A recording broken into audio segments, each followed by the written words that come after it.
opportunity we have to learn more about 21st century branding. I pray that God that you would continue to equip the two presenters with all the knowledge and tools that they need to edify and educate those who are listening and who can benefit. I pray that you would be with the organizers of this event, and I pray that at the end your name will be glorified and young persons would be equipped to go forward with the plans that they have to be entrepreneurs in these times.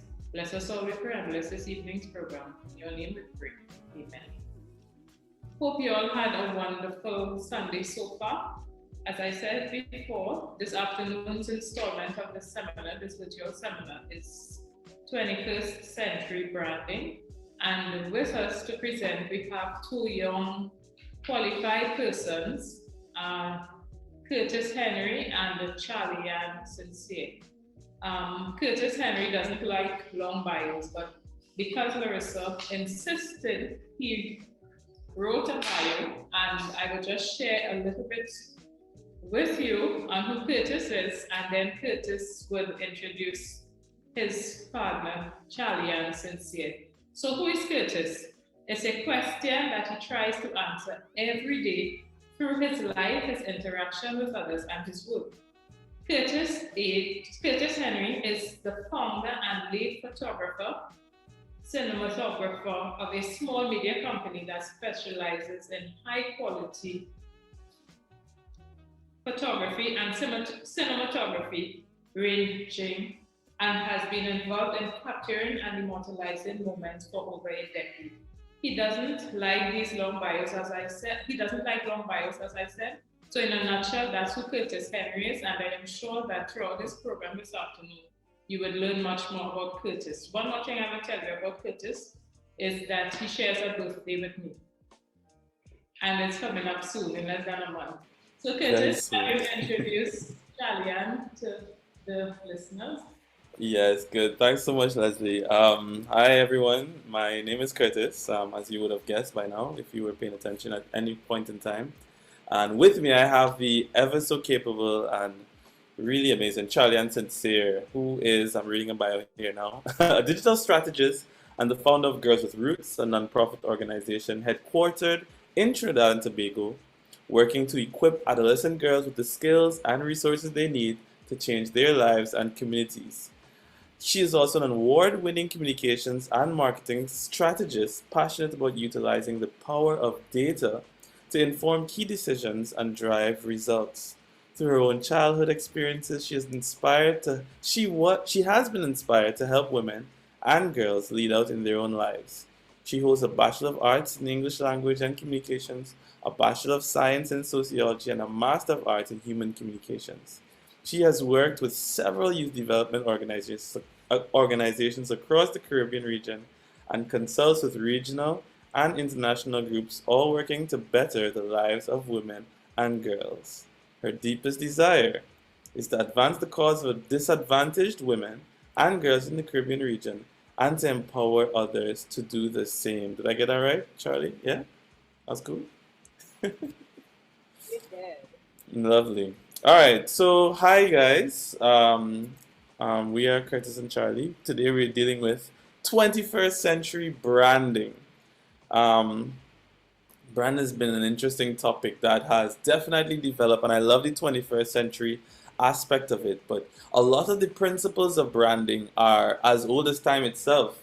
They're kind of fused into the fabric of life, you know, just age-old basic principles that we see just developing over time and us taking a few looks. So today we're going to take a look at what is branding and how to brand your business to most efficiently and most effectively communicate your messages to people. I don't want to give too much away, but let's dive into our branding presentation. Sweet.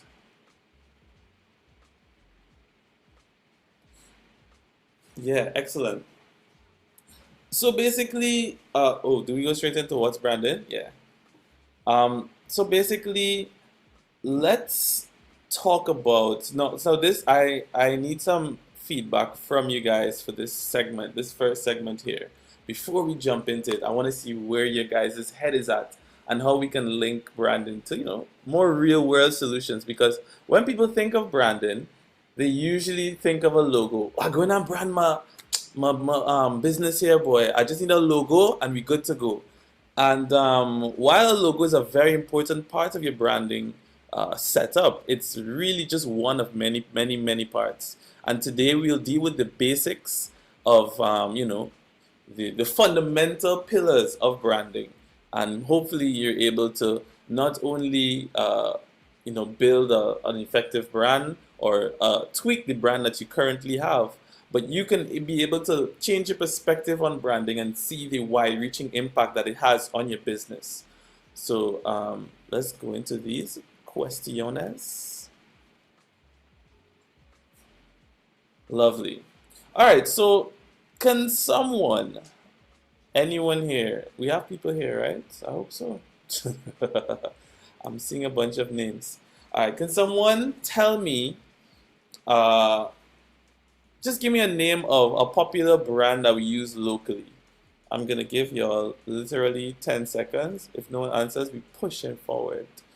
But I will be calling people's names in this. I hope that's a thing. It's a thing.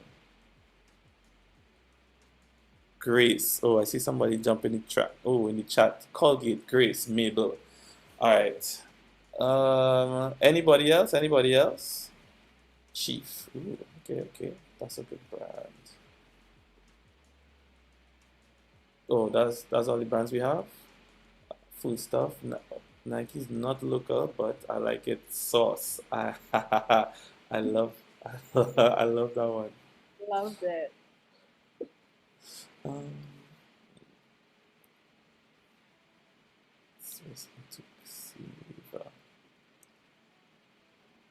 all right, good. So let us start, or let's base on which one you like, Charlie? Let's see. Something that I think everybody has used. Um, hmm. Kind of hard, to be honest. Colgate, can we go? Yeah, let's do Colgate. All right, so Colgate. Now, if you guys were to describe Colgate as a person, like what would that person look like? What would that person sound like? Who would they be? This is more interaction from y'all. This is, smiles a lot. Colgate definitely smiles a lot. Great teeth. Red and blue and minty. I don't know if I've ever seen a person that was red and blue and minty, but I mean, I guess. So let's probably start from the top. Like, if Colgate were an actual person, would Colgate be male or would they be female? Mm. And if they're right, so Colgate is male, right? So Colgate is a male who smiles a lot. Now you'll try to imagine that as we run through it. So Colgate is a male who smiles a lot. He has good teeth. Right. I guess he has great attire and scent. All right. Smells good. Clean cut, I'm guessing. What else can you tell us about Colgate as a person? He's a breath of fresh air. Right, so he's a breath of fresh air. Which Love it. Really, it feels charismatic. Around. Yeah, he's charismatic, right? His breath is always fresh. He has great style. Carries his toothbrush around everywhere. I mean, I know some people who do that. So I do too. That's a real thing. But those people are usually very meticulous people who are very, they're very concerned about, with their appearance and these kind of things. So that's definitely a type. Nice. Who would be his or her? Who would be his friends? Like, who would he like be chilling with?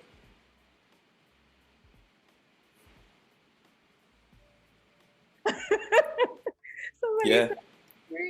Yeah, no. Sounds accurate to me. Exactly. Easygoing people.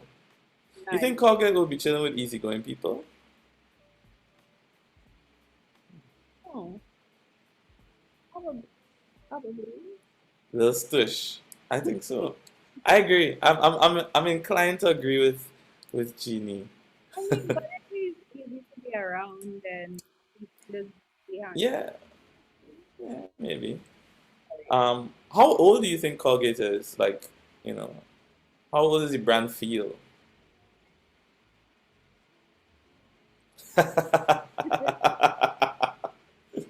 With that wealth of knowledge, 200 years. No, wait, hold on. So how he at 200 years you have a great smile? Come on. That's impressive. You really gotta invest in some Colgate. 35. Okay, okay. Kind of sounds He like it. reaches before his destination. High 20, but acts younger. Interesting.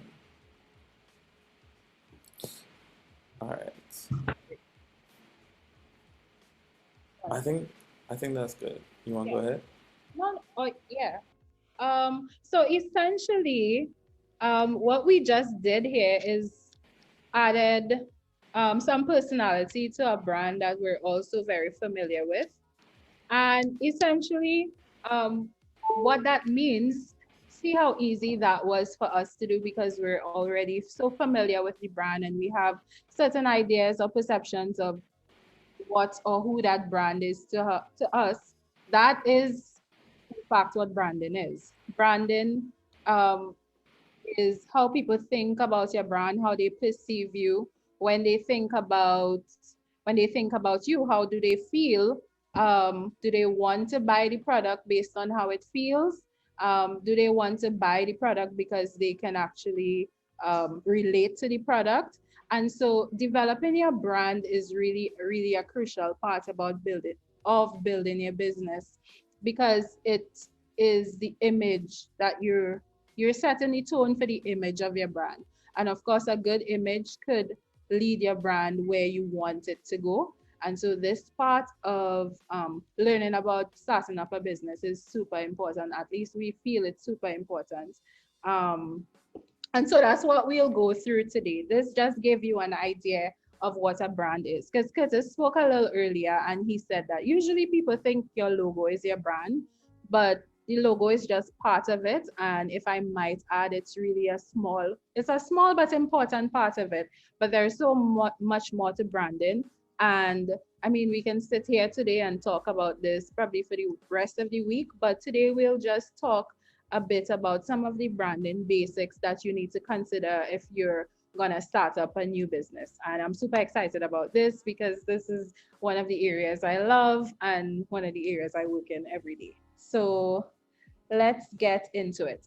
So we just started to talk about, let me just change the slide, what a brand is. So essentially, branding is the science of influencing people influence and perception about a product or service or organization.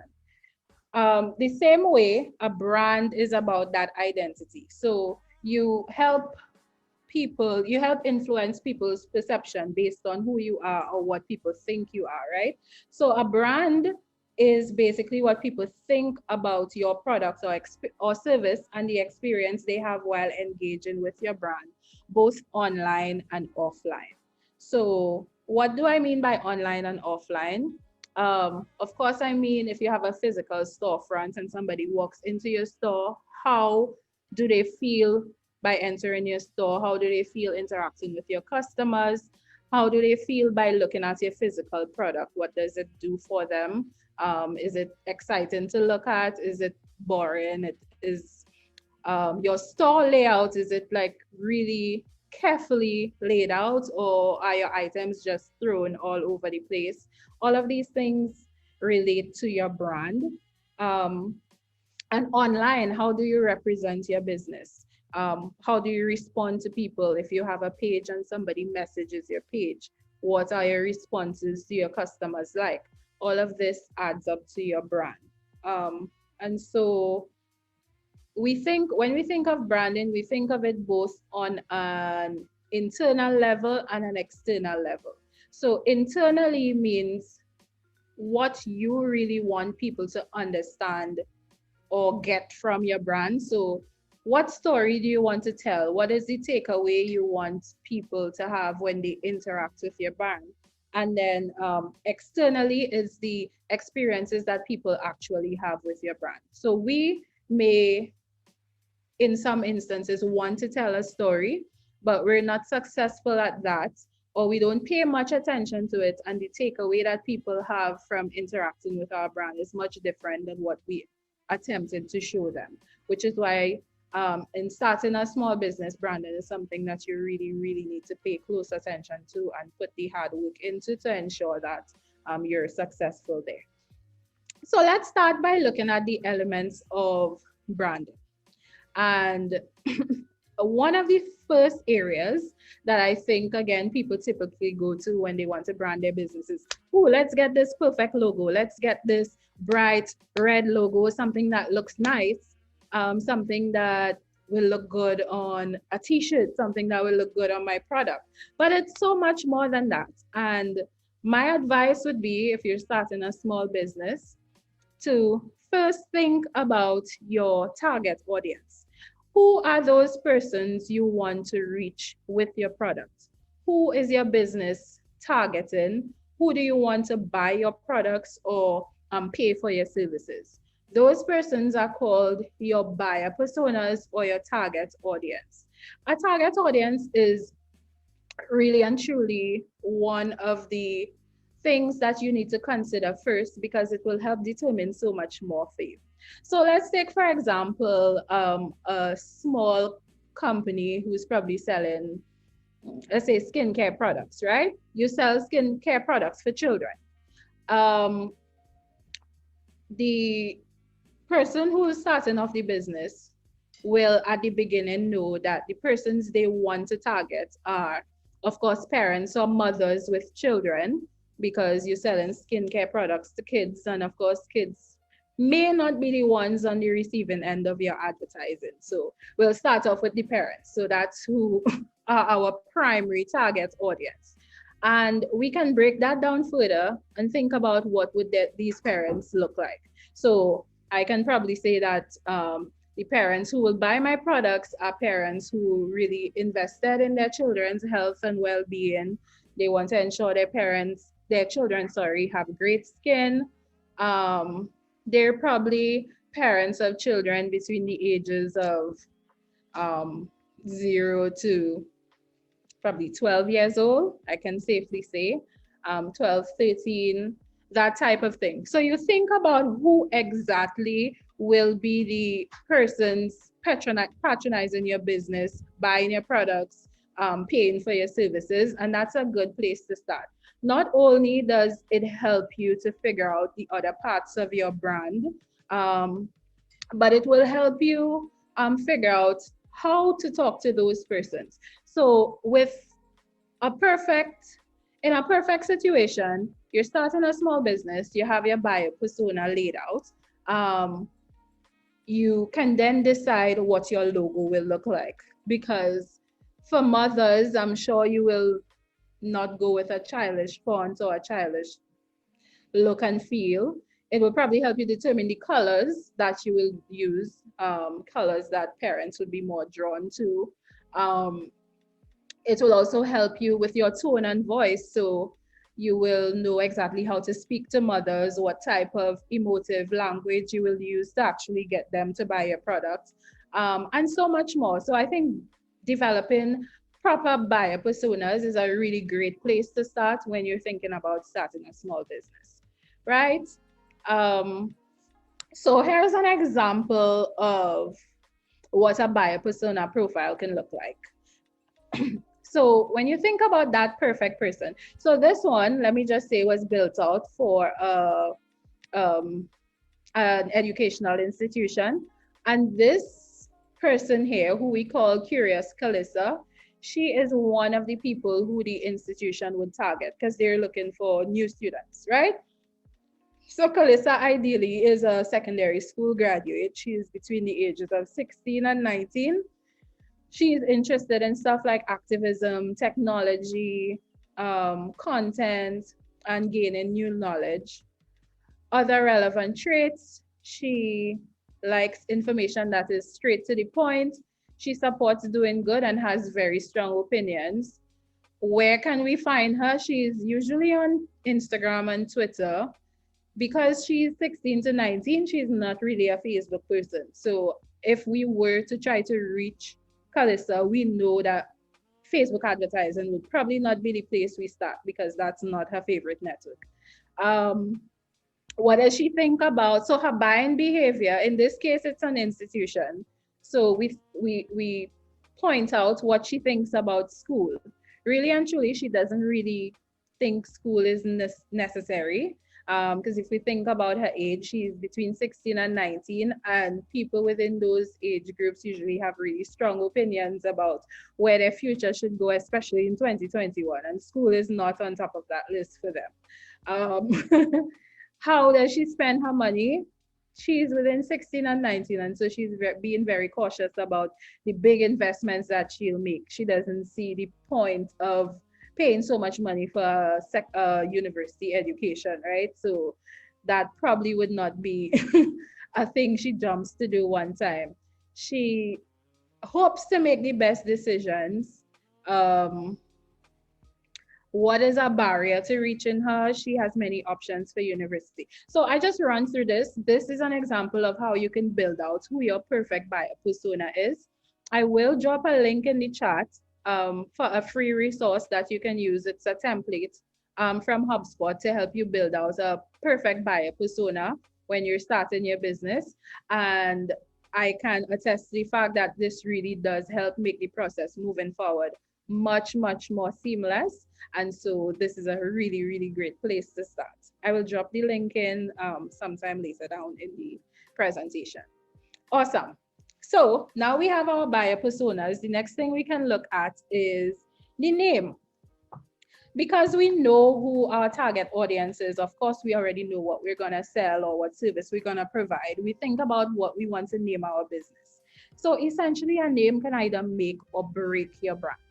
And I know sometimes people just find the easiest thing to call their brand. Like I've seen some really, really funny brand names, especially here in Trinidad. Like we put little to no thought into naming some businesses. But that's really important. It's an important first step in developing your brand. Your name actually tells the story of your business. And we'll get to your brand story a little later down. And while it may seem like just a name on its own, it really is something that can either help grow your business or break your business, like I said. A good brand name will evoke emotion. It will be relatable, and it will be something that people can easily remember. So a good brand name evokes emotion. It must be relatable, and it needs to be something that's easily memorable. And it also needs to be very easy to search. Imagine you have this really, really long brand name. The person saw your product, they really like it, but then they reach home and they can't remember what they saw, what that brand name is. That's potentially a customer that you've lost because your brand name is just way too difficult for them to remember. So that must be easy. And also something that you should consider, a lot of people don't do it, but if you're building a small business, you need to think ahead. You need to think into the future. Is this brand name scalable, or is it even available if I need to create a website so I can provide my products and services online? If you're trying to build a website, is that domain name available? And if it's not available, chances are it's not a really good idea for a brand name. So you need to start there. Another thing I would say in relation to finding a brand name is ensuring that you pay attention to the meaning of that name. Because something may mean something to us here in Trinidad or in the rest of the Caribbean, but somewhere outside it may mean something that you would not want associated with your brand. Like I was watching this movie sometime last week, and the guy's name was actually Mehdi. And where he came from, Mehdi meant something good, But then he went to Thailand, and when he got to Thailand, the name actually meant no good.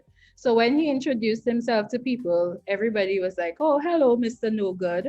And he was confused for the most part of it because he didn't understand why they were calling. When he eventually asked, they told him his name actually means no good. So when you're creating your brand name or trying to come up with one, you need to think about the universal meanings that can be attached to that name, and decide whether or not it's a good option for choosing that brand name for your business. When you've come up with a name, or when you have an idea for a name, a good way to figure out if it's something you should or can go with is to test it with your audience or test it with family and friends. So you find your mom, your siblings, your church friends, anybody, you pass a name by them and just ask them their opinions on the name. What does this mean to you? What do you feel when you hear the name? That type of thing. They're a good benchmark for, they're a good party for helping you benchmark which names you can or should use when you're trying to name your business. So that's a great tip. And this one may seem far-fetched, but use online name generators. I have done them when it's like super difficult for you to figure out what to name your business. There are online name generators. You put in a few words here and there, and they help you come up with potential names for businesses. I mean, some of them would sound really cray, like ridiculous, but some of them really um, may spark an idea for you. You may not use it as it's presented, but it may spark an idea for a name that you can actually use for a business. So this image that I have here is from a brand that I absolutely love. When I spoke to Curtis this morning, and we didn't plan this, but it just turned out that he had experience with the brand. It's a UK based brand and it's called Innocent. And what they do is they make drinks from fruit with little to no preservatives. And it's really what they call the healthier option. And this brand actually has a pretty interesting brand story. And I might not be able to share the whole thing with you today, but essentially, it's three friends who came together to start a business. They had been talking about starting businesses for all of this time. And you tell your friend, I'll start a business. I want to start a business. But then years pass by and then nothing happens. So one day they decided they were just going to do it. And so they went to there was this festival happening in the UK one weekend, and they just decided to make these drinks. They made the drinks and went to the festival and put up two big signs that basically said, one of them was like a bin which said, love it, I believe. And the other one was a bin, a trash can basically. And above them, they had a sign that says, should we quit our day job? Should we quit our day job? If you think we should quit our day job, place the cans in one bin, and if we shouldn't, then place it in the other bin. And so what that did was it helped them, of course, get sales over the weekend, but it also was a good way to identify what people thought about their brand. And that's how the Innocent brand started. At the end of the weekend festival, they had collected so many bottles that told them to quit their jobs. What they did bright and early Monday morning, all three of them quit, and they put all of their energies into creating this brand, which I think was sold for 500 million something. Was it pounds or euros to Coca-Cola? I hope I'm saying the brand right. But it was sold for so much money, and that's a brand that started from scratch, which we all can take a page from their book. All right, so I will play part of a video for you from the brand director of that same Innocence brand I just spoke about. I'll have to scroll through it, but what you can get from this little presentation that he did there is part of their brand story, but also he will talk about their why, and then we'll get into that in a bit more detail after this.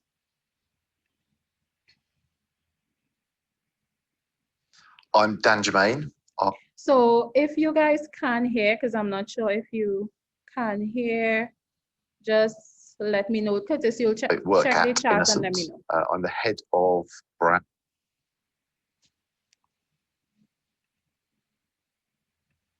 I'm Dan Germain. I work at Innocent. We are hearing. Of Thank brand you. and creative. Innocent's a young business. I still think of it as a young business. It's 14 years old and a company that I helped start with my friends back then in 1999. It's bigger now. Obviously, we turn over about £250 million. We employ 300 people in about 14 countries, and we make drinks.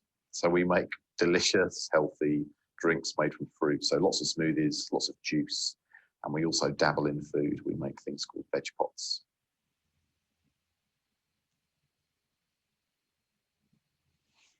So when you start a business, you start with, as we did with friends, you kind of have a shared sense of purpose or mission or values or whatever you want to call it.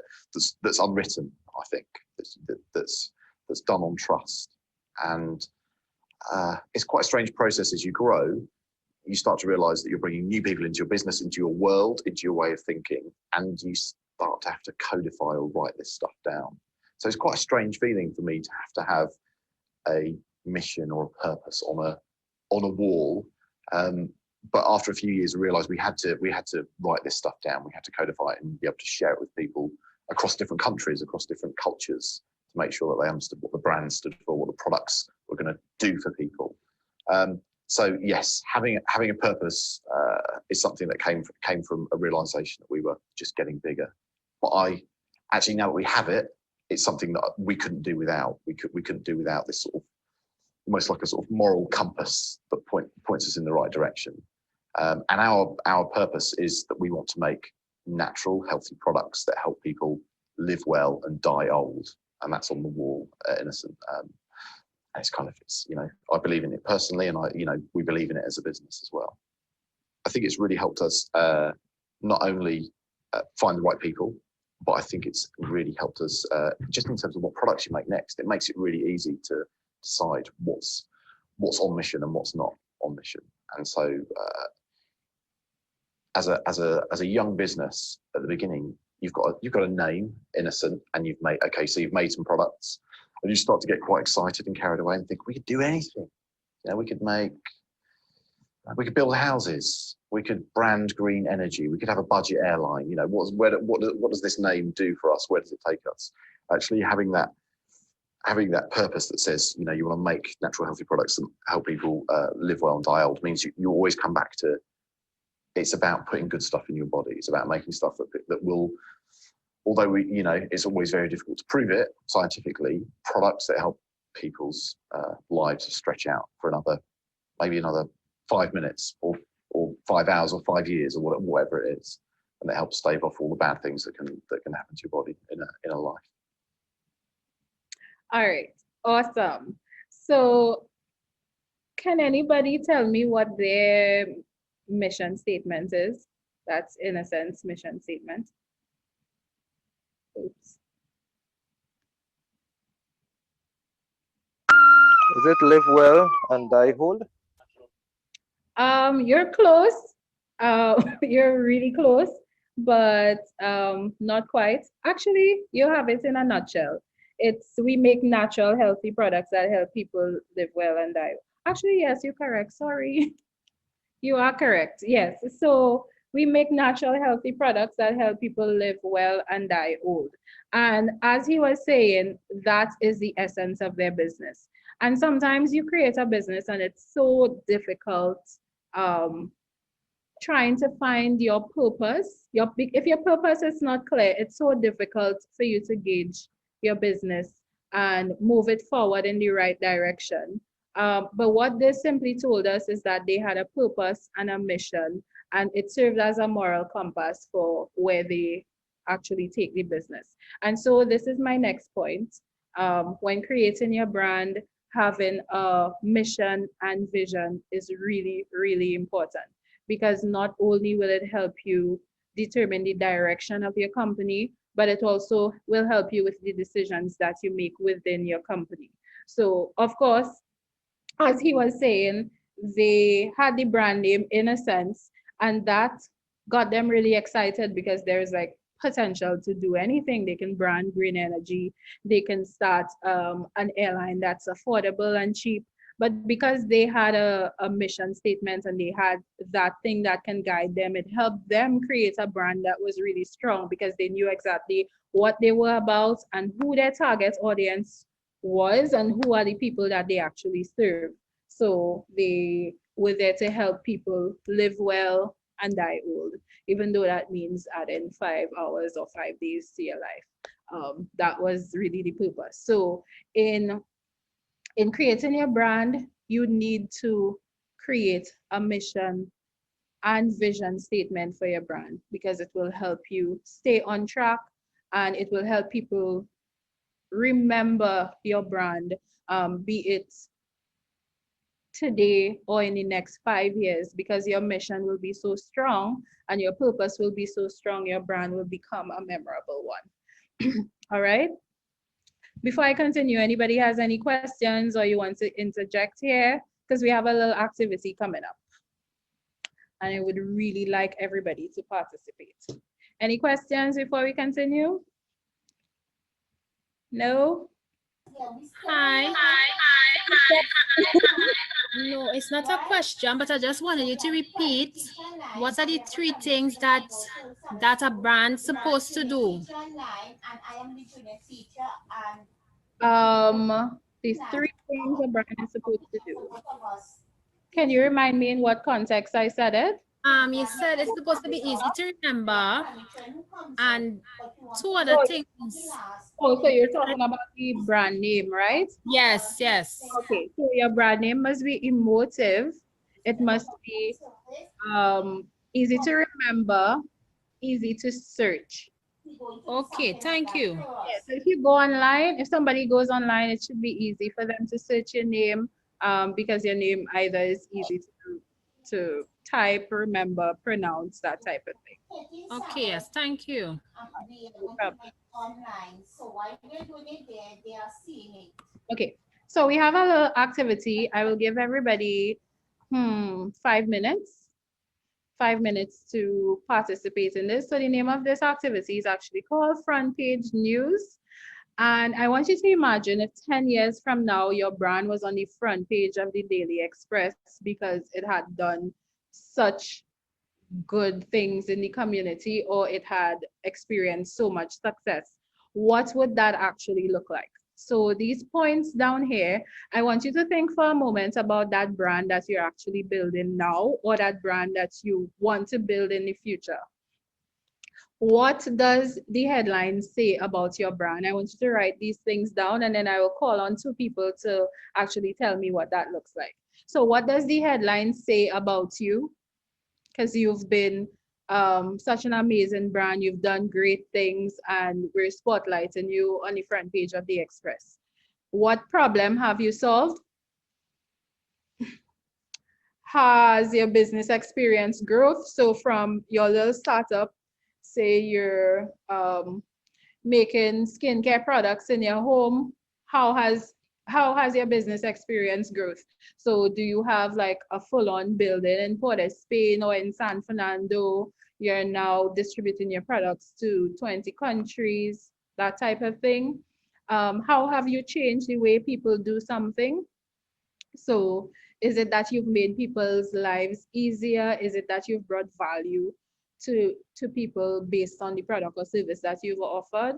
And what does success ultimately look like for your business? So I'll give you 5 minutes just to think about those things for your brand.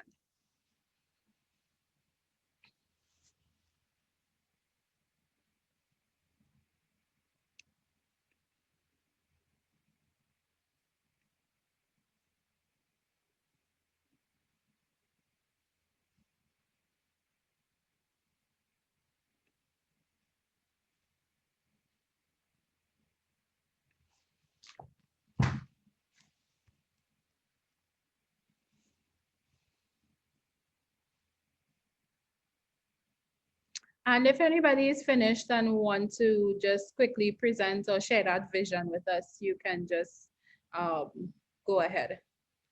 Because I know we may not have too much time.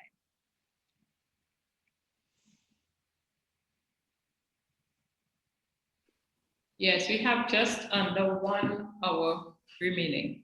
Okay, awesome. All right, so good afternoon. I'm Shirley. I would like to answer the first question.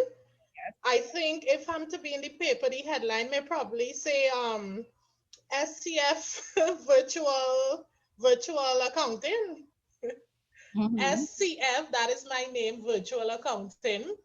I have solved problem. Yes, employers need more time to be able to put into the planning and the growth of the business. So they will need someone to do their bookkeeping. So I've done that. Yes, my business has seen growth from one to about three clients now. Um, have you changed the way people do something? I'll have to think about that because I'm basically doing the virtual work for them. So I guess they have changed the way how they do things by handing stuff over to me. What success for me? Well, for me, profit. I'm in a business to make profit and to make employers' life easier and to continue growing. So as long as I see those things, that is what success look like to me. Okay, awesome. So I thought about it when you were talking. So your headline can read something, SCF accounting helps small businesses solve their biggest accounting challenges. Like, do you imagine seeing that about yourself in the near future? Definitely. All right, so we're gonna start working on that pronto.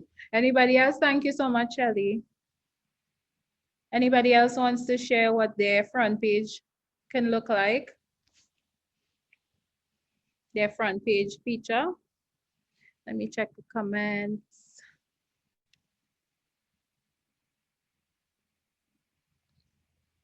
All right, so we'll take one more person. If anybody else wants to go, we'll take it. Next 10 seconds, going once, going twice. All right, I'll pass you on to Curtis, and then I'll come back a little later. All right, excellent. I think that was very insightful. And what Charlie Ann was dealing with was what I like to think of as the guts of your brand, as the insides, the parts that make it tick. And when you've done that, when you've done the work to find out what your brand is really about and the messages that you really want your brand to be putting out as you create and put out your product or service, then you get to the visual identity of the brand, which is very, I mean, clear. Is the visual identity is what you see, right? This is how we get from the inside parts to the outside parts. Before visual identity, though, I do want to start with the brand slogan or tagline, and this kind of is something that goes with. What do I want to do? You know what? I like to let's mix it up. Let us actually go with visual identity, then come back to brand slogan and tagline. Because I want to talk about logo before I talk about the slogan. Yeah? Alright, good. So what is the visual identity? It is the look and feel of your brand. When someone sees your brand, when we see Colgate, what do we see? We see this, this brand that's kind of old, but not so old because, he's in all of our houses. He's a friend. He knows us. He's so meticulous. He's well dressed. He's clean. You know what I'm saying? He's this really concerned guy who cares about his appearances and your teeth, your oral health. So this is kind of more or less the visual identity of Colgate. When you think of there's some brands that are really clear. When you think of Lamborghini, you don't think of this raggedy guy beside the road. You think of this really, this middle-aged, successful, sporty guy. He only wears jackets and soft pants, and he has loafers, and he goes to dinner on fancy places. He goes to dinner in Italy, then he goes to dinner in Rome the next night, and he's over in South Africa living it up. Because this is the brand that has been built over years. This is the visual identity that the company has sold to us. This is the level that we want to get to, where we have a brand that is so clear that as soon as someone sees our branding, as soon as someone sees our product, they make these super clear, no, I don't want to say assumptions, but they get these super clear messages.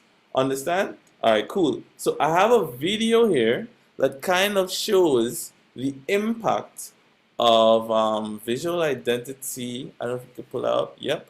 All right, let's run it.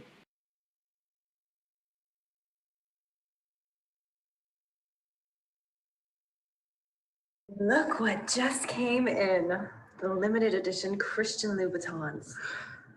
The commission on these is gonna be insane. Yeah. Wow. These are really nice. If anyone can sell these, it's gonna be me. No offense. Excuse me, hi. Are those the new Christian Louboutins? It's a $1,500 pair of shoes. Might be a little bit out of your budget. Plus, we only have a size 7 left. Oh, well, that's actually my size. Do you think I could try one on? Look, I'm not trying to be rude here, but I really don't feel like wasting my time. We have a clearance rack, right? It's not a problem. You can absolutely try these on. I'll go get some nylon socks for you. Thank you. What are you doing? Why would you let her try those on? She obviously can't afford it. Well, appearances can be misleading. You shouldn't be so quick to judge. Look, I know who buys and who doesn't. Okay, she's just gonna try them on, take a picture for her Instagram, and leave like everybody else. She's wasting your time.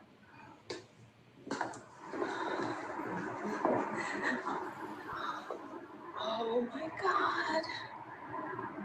These are so beautiful. Oh, do you have any water? My mouth is kind of parched. I'm sorry, we don't. Do you mind putting those back? I need to keep them clean for the next person. You know, you can actually afford to buy them.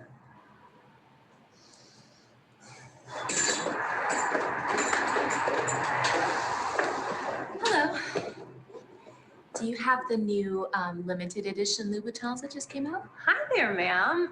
Welcome. Yes, of course, but we only have a size 7. Perfect. I'm a size 7. Perfect. I love those. Would you like to try them on? Well, that won't be necessary. I'll buy them. Oh, wow. Okay, that's wonderful. You're gonna look fantastic in these. Okay, got the socks. Thank you so much for waiting. That won't be necessary. This woman's gonna buy them, right, ma'am? Oh yeah, I can't wait to wear those. I'll meet you at the register. Next time, take my advice and don't waste your time on people who can't afford expensive things. Maybe then you'll actually be able to sell a pair of shoes.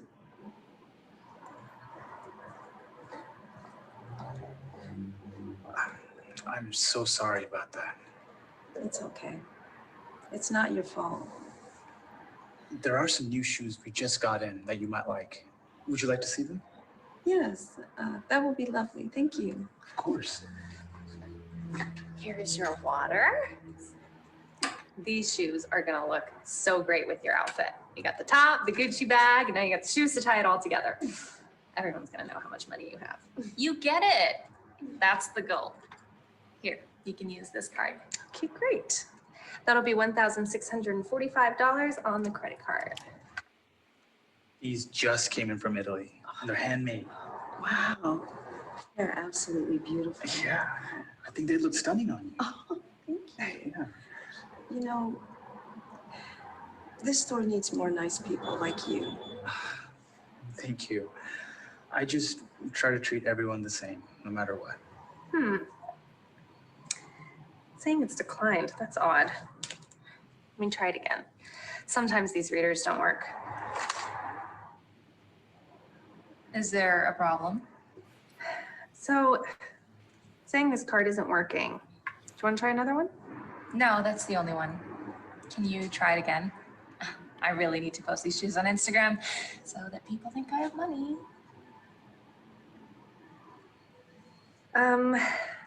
Unfortunately, it's still not working. But no worries, you can just pay cash. There's a bank right next door if you need to go get some money. Cash? No, I don't have that kind of money in my bank account. That's why I wanted to use a credit card. What do you mean? You have a Gucci bag. You can clearly afford it. Look, don't tell anyone. It's actually empty. I just borrowed it from a friend. Do you think I could still try them on though? For, the gram?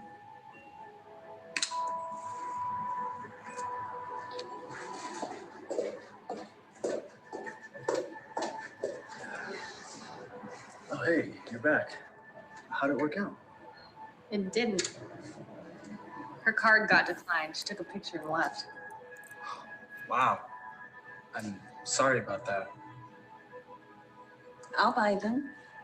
Really? That would be great. Let me get those wrapped up for you.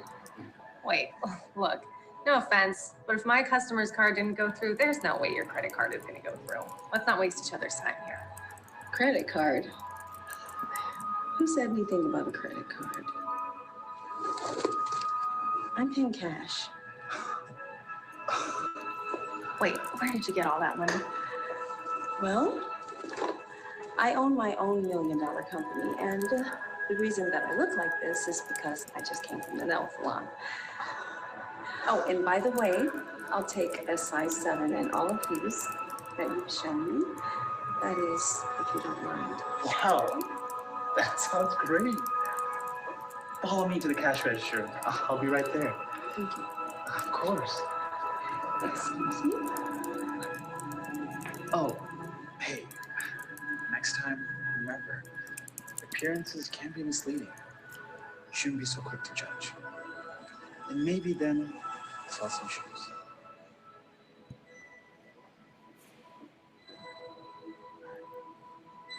Alrighty. I hope you love that message. All right, cool. So this, I specifically chose this video to prove or to show this point, to highlight this point. Not just because it shows one point, but for me that video shows about 3 points that are very important to your business. First impressions and the way that people perceive you. A friend of mine told me over this weekend actually that everyone sells something. Whether you're actively selling or not, you are trying to convince someone of something, and more or less that boils down to selling. So for us, people who actually run businesses, when we put our products out there, when we put our brands out there, we're actively selling a message, we're actively selling an experience or something like that. So the first thing, and it may seem a bit counterproductive, or not counterproductive, but counterintuitive to the overall message of the video, but the first impression, if you are the one who is selling, your job is to convince the person as soon as they see you, or in this case, the sellers, your job is to convince them that yes, you are in a position to buy these shoes. You are the person that they should go with. You are the person that they should invest in. And while this was not the message of the video at all, it shows very clearly, and this is a real thing that I've literally seen in real life happen, that the way that you portray yourself, your visual identity, really impacts the way that people treat you or the choices that people make regarding you. So when it comes to being a business, your job is to definitely make sure that your looks match up with your product, or your looks match up with your message, so that there's no time, or because there not so that, but because there isn't time to turn around and then prove to somebody, hey, we're really worth it. By the time someone has to turn around and think about whether they should go with you or not, the sale is already gone, the business opportunity is gone, and they're on to the next one. Yes, you may have the better product, yes, you may have the better service, but just off of the basis and what we're looking at today of your appearance or the way that your brand is represented, you have lost out on a very important sale. So that was the first thing for me. The second thing for me is that when you have a certain appearance, you need to follow through with that appearance with your product. So after you've figured out the message that you want to communicate, before you've done that, you've found something that you want to do, a service that you want to provide, a product that you want to provide for the world, for people, and then you found the reason behind it, you found the message behind it. Now, you have to make sure that the visual identity or what people see about this product is literally what you get, because nobody likes to open a pack of Lay's, or, oh no, what's even better, nobody likes to open a tin of Danish cookies and find sewing equipment. I'm tired of it, man. But literally, that's what happens when you sell a visual of a brand that doesn't deliver its promises, that doesn't deliver. You end up in this weird place where people are like, whoa, I will never go back there. And that's something in business, you never want to hear that. Your goal is to connect with people and then keep connecting with people. Repeat customers, you want them to spread the word about your business. That's the aim. So if you're now projecting something that is sure, that's dependable, you want to follow through. You want to be sure, you want to be dependable. All right? And the last message from that video that I got, that is something we're going to deal with a little bit later, is that the way that you interact with people, the things that you say, the things that you do, they're all a part, especially for service-based brands, of the packaging of that brand. But we can get to that in a little bit. All right, good. So, does anyone have any questions? You have 5 seconds. It's not really a big scene, but if you have a question, hit me right now.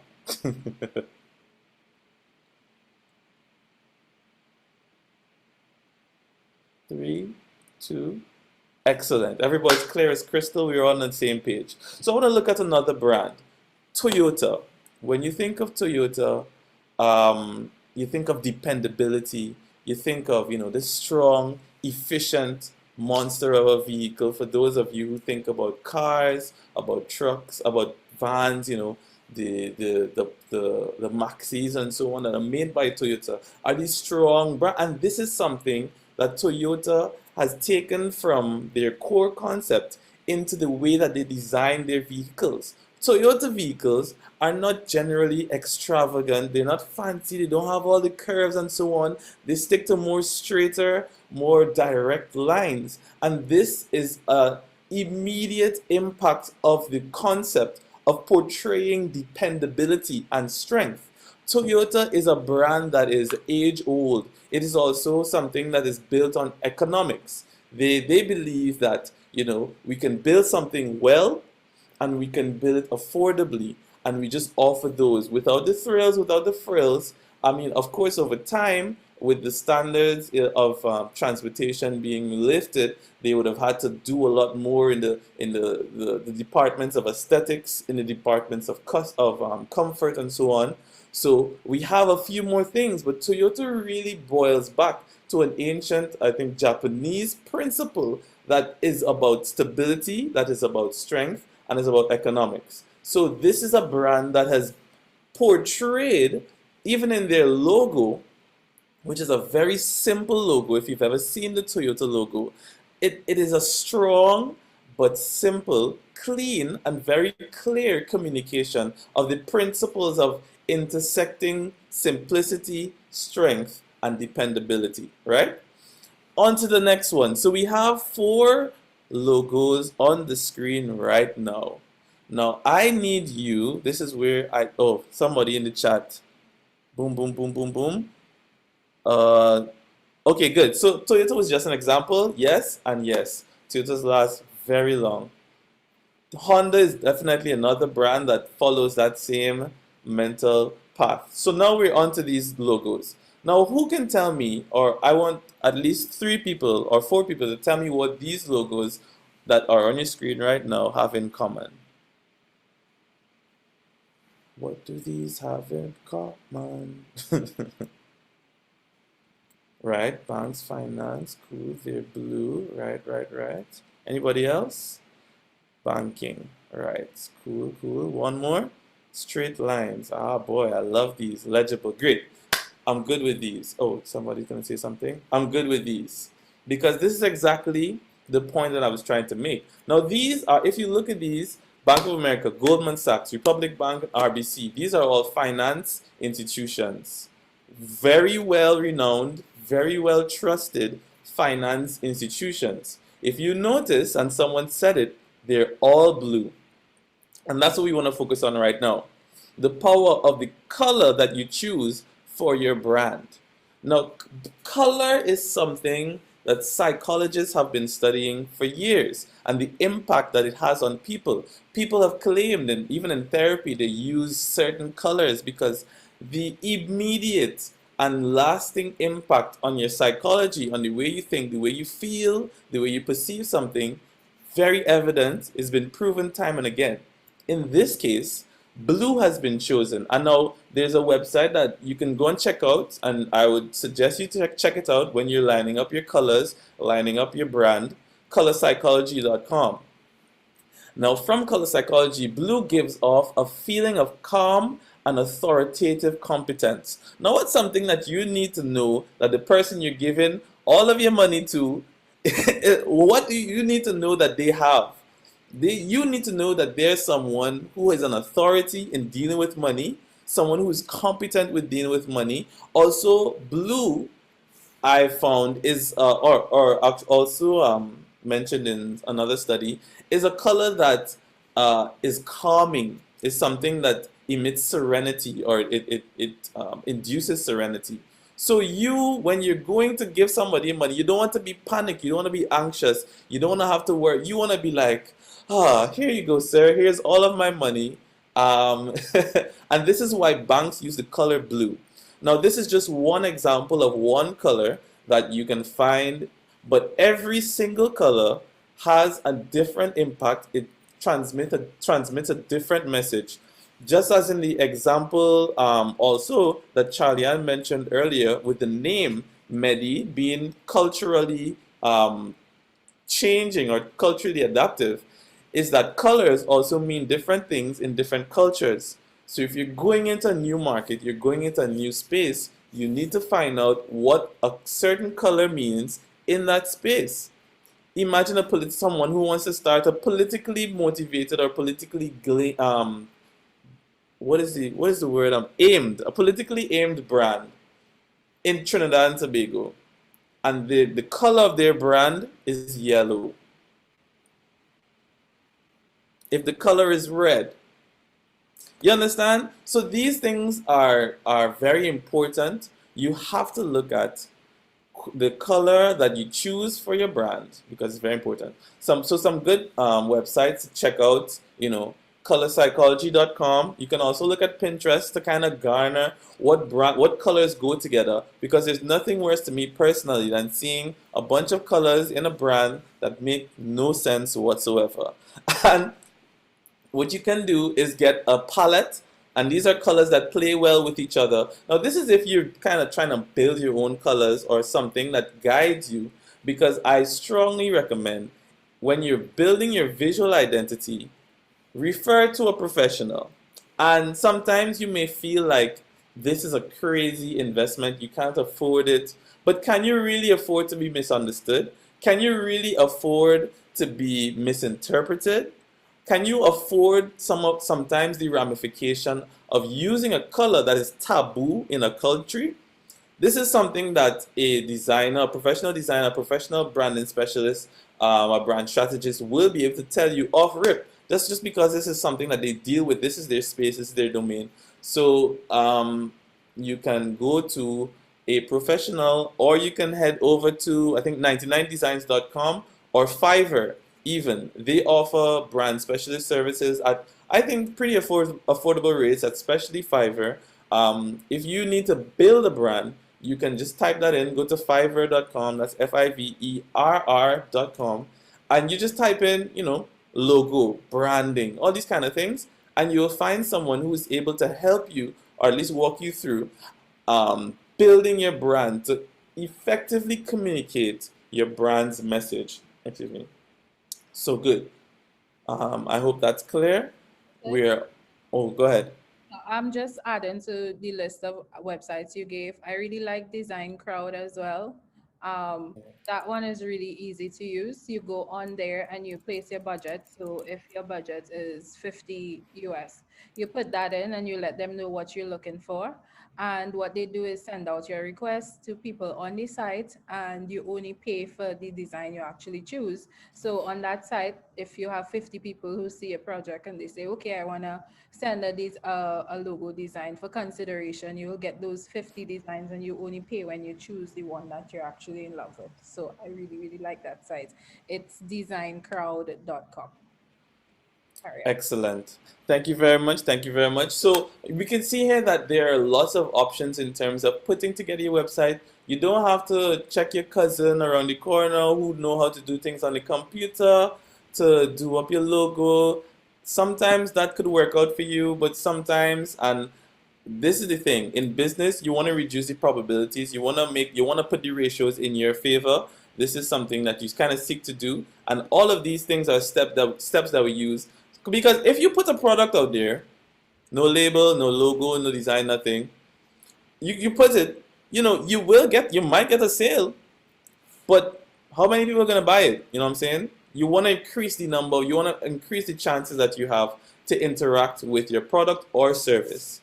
So those are some tips for you. We head right now into the base of your logo, the actual design of your logo. Now, your logo, outside of the color that it has, it literally is the thing that takes your brand everywhere. Or everywhere your brand is, your logo is, or it should be. Because that is also a very important tip on branding, is that your brand, be it by the combination of colors, the use of words, or the logo, or your tagline or slogan, which we'll get to eventually, it must be easily recognizable. And it tips back to something that I was saying earlier. You want people to, after they would have purchased from you or used your service, you want them to come back. But also, Charlie, I was saying the name, if your name is not recognizable, how are they going to come back? How are they going to do it? They can't remember who you are, and they can never, even if they want to, find you again.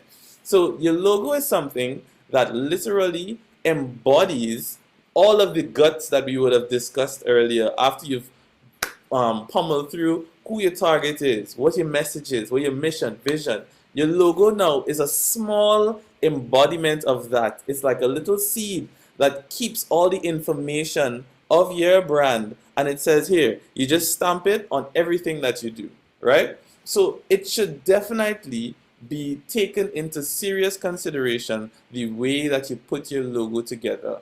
Because it's not like these things or aspects of your logo can arbitrarily convey the meaning that you just think it should.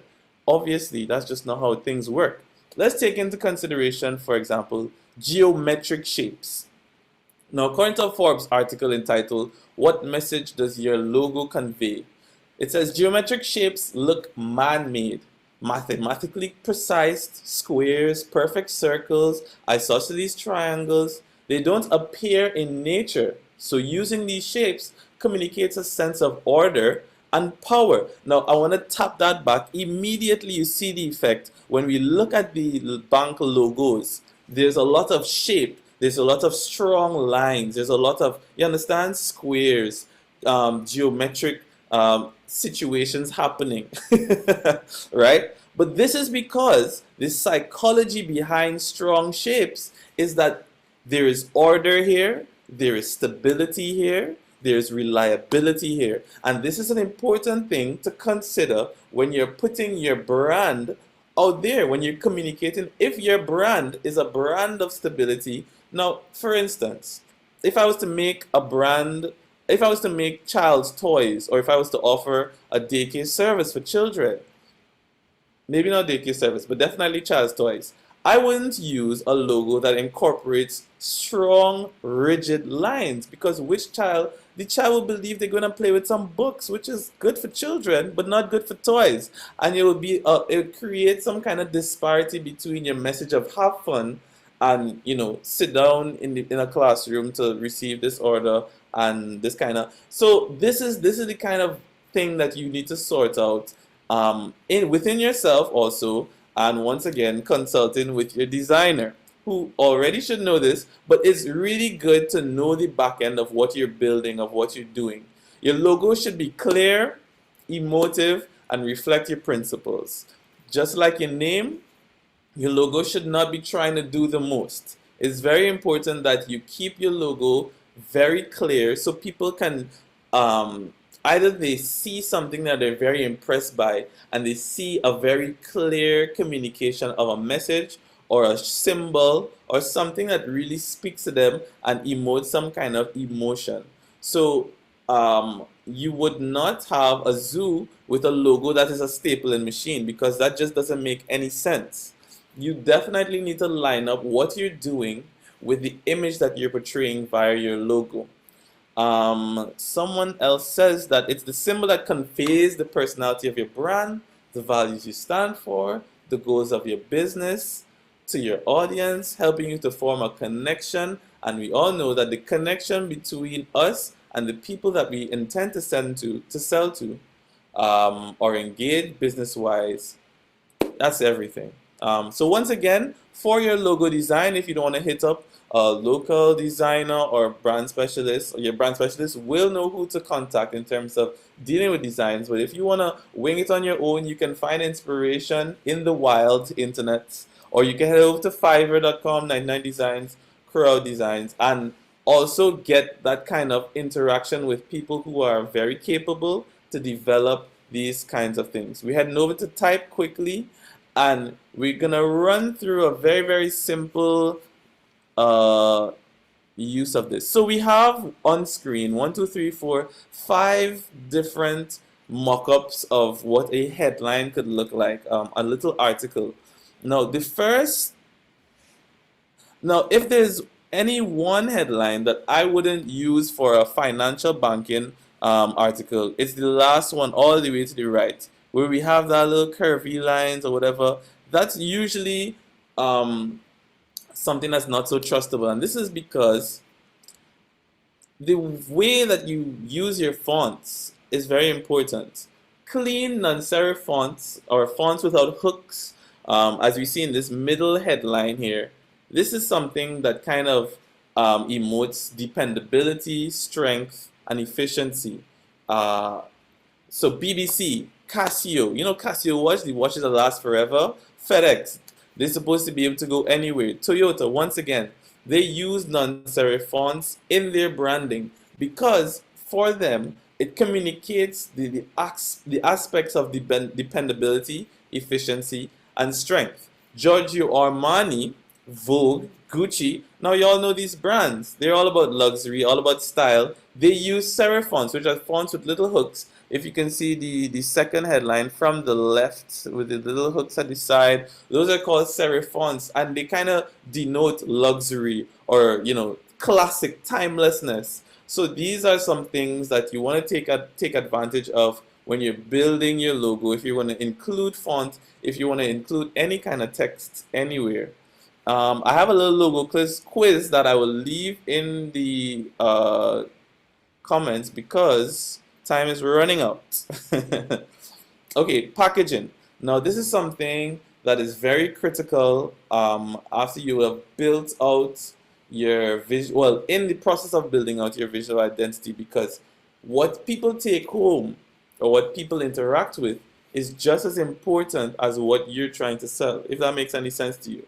Because when people buy a package, or when people come to a shelf to buy a product, you are now in competition. Let's say on a grocery shelf, you're in competition with the similar packages, brands that are all aiming to sell the similar things, different price points. So now you, as a person who is providing a product or a service, because it's all people who do service think that you don't have to be concerned about packaging, but I'll tell you in a quick second why you need to be concerned about packaging, maybe the most.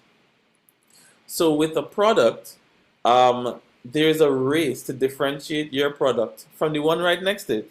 People will walk into a supermarket and you will see in the seasoning aisle, for example, you will see Maggi out and about. They have these big yellow cardboard things coming out. They have their little cubes and the big red Maggi, you know. And everybody will come and they will, go for the Maggi. Not everybody, but I think I personally will be hard pressed to find 5 of Maggie's competitors just off rip. Like I know who they are sometimes because they might have something that Maggie don't have. But the point is, we already have established just through packaging and through the use of colors and through the use of useful shapes. They have like these airtight ceilings and things look official. It's just the packaging, and that's a small step that you may think is a small step, but it's definitely a very strong and clear kind of thing to nudge your customers or your potential customers over to your side. So I just want you to know that packaging is something that you should definitely look strongly into, because the way that you package your products sometimes differentiates between you sinking, floating, or thriving. Simply because if you, like I said earlier, you want to increase the probabilities. You always want to tip the odds in your favor as a business provider.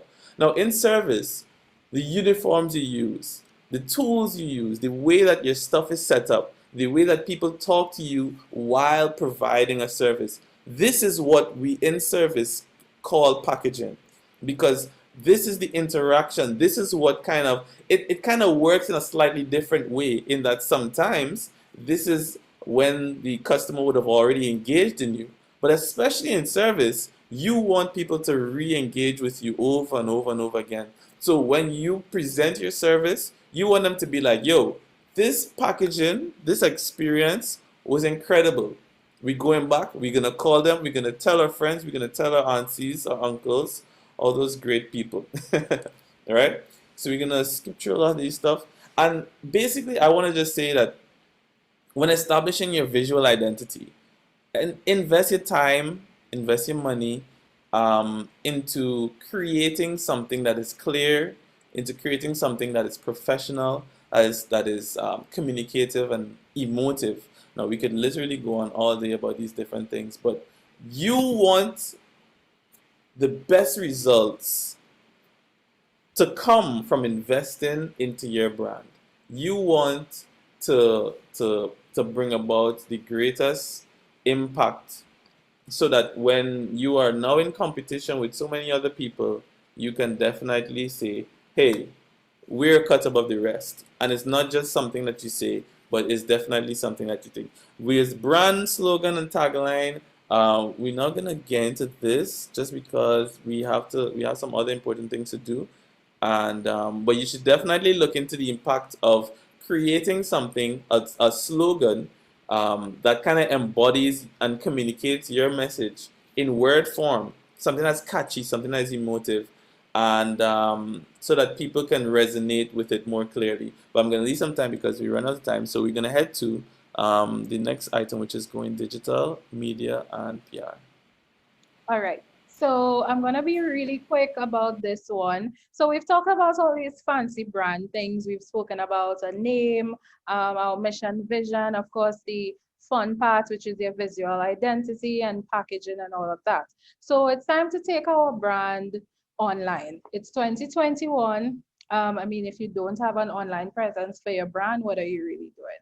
So we're gonna talk about how to take our business online and then how we manage that online presence. So statistics show that 82% of people go online when they want to learn more about your business. So for the rest of businesses who aren't online, essentially they're missing an opportunity to tap into all of those people who search online. And so they're losing clients there. So it's pretty important to make sure your business is online. So how do we do that? In a nutshell, you need social media pages. Like in 2021, you really need to consider that majority of your target audience is probably online. Even though we're talking about age groups like 55 to 65, they're online on their tablets, browsing, they're on Facebook. So it's really important to ensure that you have social media pages for your business. And one thing I'll plug here is that while social media pages or social media, having a presence on social media channels are important, you really need to dig into, again, we're going back to our buyer persona. Where are these people? If your target audience is teenagers, you need to start looking at sites like Instagram, probably TikTok, but maybe not really. But Instagram, because most likely they're not really on Facebook anymore. If you're thinking about older people, then we think about Facebook. So you really need to consider who your audience is and where they will be in order to gauge where or which social media pages will be impactful for your business.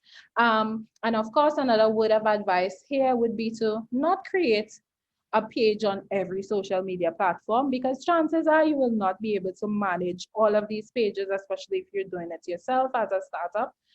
So I would say choose the social media platform that's most relevant to your business and the one you know you can keep up with, and go that route. It's important that people searching online can actually find you. Number two, create a website. Like I said, people go online to search for businesses to figure out if they want to give you their monies before they actually go into a store or call you to get the product. So ensure that if people are looking for more information about your services, they can actually find you when they search online. And lastly, this one I think is really important, especially if, I mean, for any business, but more so if you're a service-based business. I would say add your business to Google My Business. So it's a service from Google. It's really free. Sometimes I know if you go online and you search for a business, you will see information about that business comes up where they give you directions, they give you a link to a website, they give you a phone number, and then you see reviews about that business come up. That business is most likely using Google My Business. And when you do a search for the business, sometimes you may not have an online presence, but Google Your Business actually gives people more information about your business. And if people reviewed your business, they can see all that stuff there. So I would say make that one of the things you add to your business. This is just an example of your social media pages live in action. If you do have social media pages, I would say one of the most important things is consistency. And I may be preaching to myself right now because I manage brands for myself and I'm not consistent with the posting. And over time, people forget you exist. So I would say make sure if you have online pages, you update those pages as often as you can. And there are so many tools that can help you do that. And there are people, like Curtis would have said, and I said earlier, there are people who can help you do those things if you do not have the time as you run your day-to-day business. Get people to help you create content for your business. But if you're doing it yourself, there are tools you can use like Buffer, Hootsuite, Loomly. These are a few scheduling tools. So what you do is you create your content. Say you create your content 2 weeks in advance, and you use one of these tools to update the content and post it for you on the day that you actually want it to show up. So you don't have to remember every morning to go create content and post it. That's not really productive use of your time. So I would say look into one of these tools to help you automate that part of your business. And that is it. If you have any questions, I really did rush through it. But if you have any questions, now would be the time. We'll be happy to answer them. But thank you so much for listening to us ramble through the last 2 hours. It was really a pleasure sharing with you. And I hope we can do this again sometime. We'll just leave room for the questions. Oh, some of the tools. Buffer, I believe, is free. There's a free option to use it. Hootsuite, Hootsuite. That one may have a free option that you can start using. And there's a Loomly. I'm not sure if that one is free, but it's really, really easy to use. It's Loomly. These are some of the scheduling tools that you could use to make sure your content will be posted to your page every day even when you don't have time to post it, just as long as you create it ahead of time. Yeah.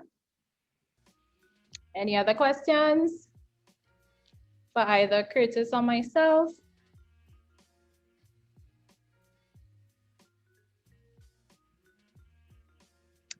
All right, so that's, oh, Charlie Ann spoke about the buyer persona. Oh yes, I need to drop that link in the chat for you. Let me do that right now. Thank you so much for reminding me. The site is Hootsuite. Hootsuite is actually a CRM, customer management software, but it does help you with, it does give you a lot of tools that you can use to better your business. I had it somewhere. Where is it? All right. So this is a free persona tool that you can use. It's really, really helpful. It has helped me a whole lot to create. I'm gonna drop it right now.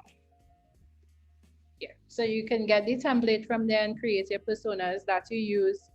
You stick them up on your wall just to remind you of who the people are that you're talking to, and how to tailor your message based on those persons. Keith John asked, how long after you develop your brand that you have to do a rebranding? That one is a tricky question. I would say you would not have to redo your branding for a very long time if you do follow these steps and create a really solid brand. That's why it's important to get your information up hand and create a really, really solid brand from the start so that it's scalable and you wouldn't have to go ahead and tweak things here and there. What I would say is that over time, brands change their mission and their vision based on what they learn about their customers, or the impact that they want to continue to create or make for their customers. And so there may be a little bit of tweaking to your mission, your vision, that type of thing. Even your logos, sometimes you may want to change the shade of colors because you realize that this shade of yellow is too bright and it may be speaking to, it may be sending across a message that you don't want. So you maybe want to turn it into a little more mustard yellow. These are small tweaks that brands make to their branding frequently or over time. And so I would say these things are normal, but a massive rebrand should not be necessary if you have done it the right way. I hope I answered your question. Curtis, I don't know if you want to add anything else to that. Yeah, the only thing is that you have to remember also that when you have built your brand, the colors, the logo, your tagline, your slogan, and all these things, people need some time to adjust it. And over time, you add equity to your brand by running campaigns, by doing things, by being more visible. So the more you invest into that specific branding, is the more credible that brand will become. Now, when you adjust your brand or you rebrand, you have to now kind of not start from scratch, but you start from really close to scratch, so that when you have invested all this time, you now have to, and now, like Charlie said, sometimes it becomes necessary because your business would have changed a bit, your model, your aim, your goals.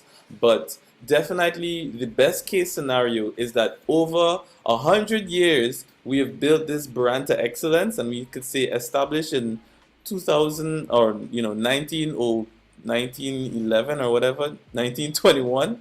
And then what that does now, it is creates a kind of dependability. It creates some surety in your brand.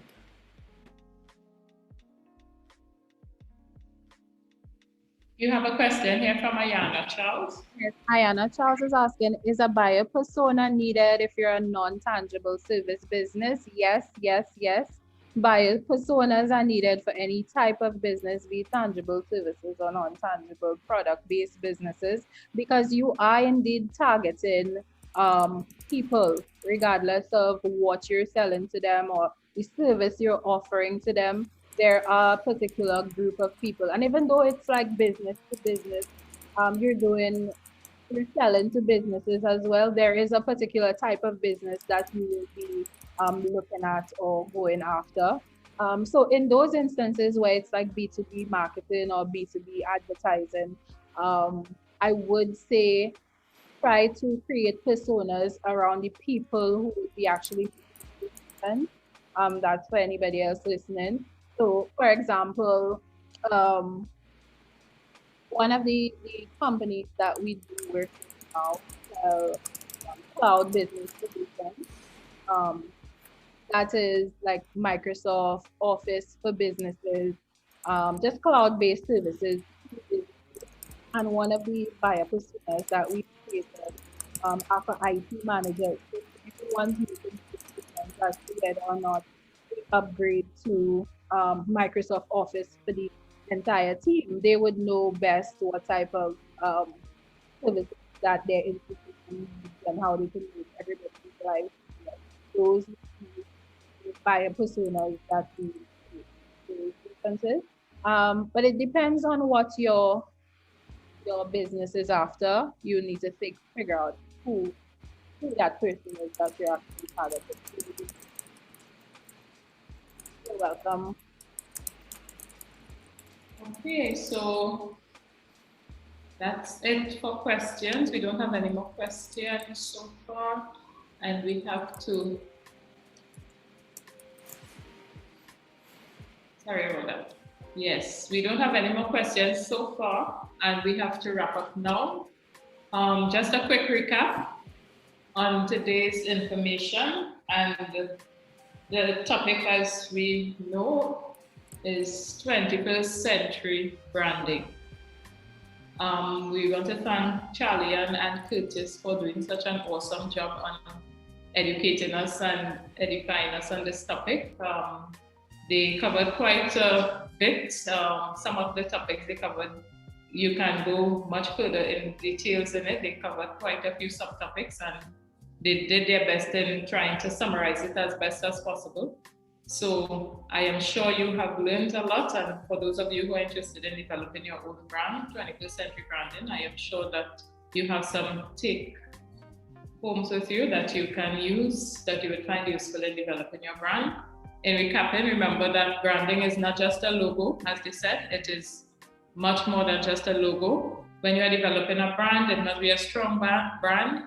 And the three things that you must note: it must be emotive, it must be easy to remember, and it must be easy to search. You should also have a vision and mission statement when you're developing your brand. Also, when you are deciding on a name, pass it by your friends, your family members, those whom you may come into contact with before you finalize on a brand. You know, they might be a good audience to share your brand name with. And visual identity, it is emphasized on this so much, and it's really important that your visual identity is strong, your colors are strong, your fonts are strong. Whatever you're doing, it must create a great lasting impression on your audience. It must create a great first impression, it must be dependable, and the interactions are important in your brand. And finally, there are some sites that they recommended that you can go to if you want to develop a logo of your whole brand identity. Furvier.com, that's Furvier with 2 R's.com. That's a site you can use to build your brand. And also designproud.com. The psychology in your branding, as they said again, is important. And your packaging is also critical. Slogans and taglines, as well as fonts. So for those of you who have plans on developing your own brand, these are some important points to note. And I am sure that you would find it useful and you can share it with a friend. I would like to thank them again for joining, as well as you, the participants, for joining. And to the Tacuma district who organized these seminars. The seminar for next week, Executive Development, is postponed until a further date. The organizers will share with you that new date, and please stay tuned, look out to get that information on when the new date for the final seminar would be held, Executive Branding. Also, I would like to ask you to just join me as we pray to close off. We stayed within our time limit, and I want to wish success to the presenters in their future endeavors. And to those who were listening as well, if you should take anything from here to develop your own brand. Let me just check to ensure that I covered everything that I need to cover in closing. Just give me 1 second. If I could mention one more thing, one final thing that I think is really, really important, that a lot of people, when thinking about branding, it goes over their heads. Whether or not you create a brand, whether or not you take the time to build out your brand, you have a brand. With the way that you do your business, the things that you use to represent your business, that's your brand. But it's up to you if it's going to be a chaotic thing that does not really lead to further success of your business, or if you're going to hone it and control it and create the narrative that you want to create. Okay. So that was Curtis's closing point. All right, so let's just pray before we close.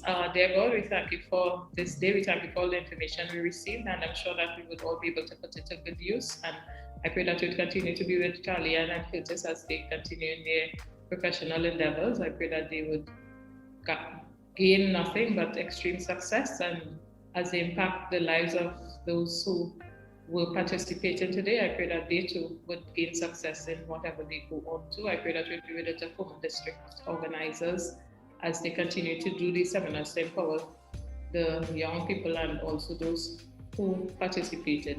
I pray that you'd bless us all and help us to be safe in these here times. This is our prayer in your wonderful name. Amen. So do have a great rest of the afternoon to all of you. Be safe and stay tuned for the new date of the last seminar.